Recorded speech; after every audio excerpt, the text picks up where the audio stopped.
I buy faulty electronic items, attempt to fix them and sell them for a profit. So in this parcel that I've opened, I've got an OLED switch and I paid £30 for the OLED. And I can't see, if I kind of tilt this up, I can't see any LED damage here. Okay, let's plug it in and see what the situation is. Do we get a healthy draw or not? Let's go.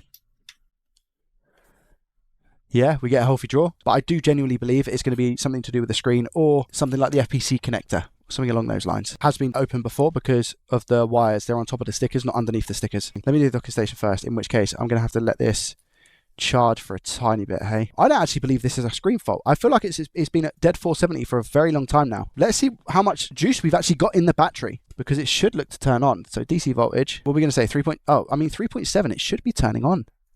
So now I'm really interested because we could have a dead CPU.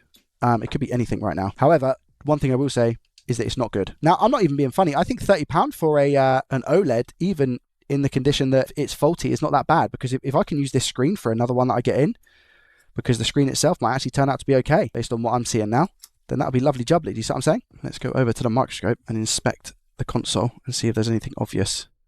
See if we get any shorts. I don't think we're going to have any shorts personally. I think it's going to be a really tough one.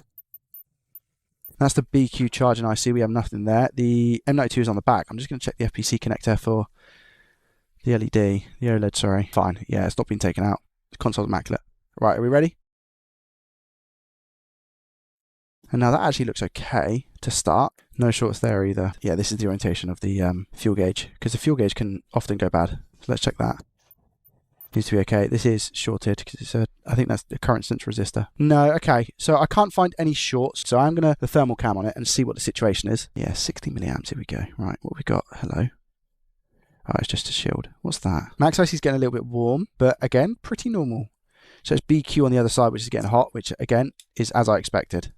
This could also be the APU getting a little bit warm as well. Yeah, nothing, I don't know if you can see on the screen, but nothing other than the BQ's getting warm. Let me just check and go zoom in a little bit more. So on BQ, we've got 30 degrees again, which is entirely normal. It's completely normal. A little bit of heat, residual heat from the charger. And the Max IC is a little bit warm. I'm pretty confident, and you guys might be saying, what, Joe, what are you talking about? For those who are in the same game as me, I think you would maybe agree, depending on your level of competence, that this is probably going to be a little bit of a hopeless cause, because 60 milliamps with no battery connected and 480 milliamps when battery is connected and not booting with no display is usually a lost cause. I've sunk a lot of time into these switches and I can never usually find out what the issue is here when it's 480 milliamps. I mean, the good news here is that, again, I've got a good screen. I feel like the housing is going to be okay. This is absolutely immaculate. But yeah, that is definitely going to be used as a donor. So I'll soak up the £30 on this.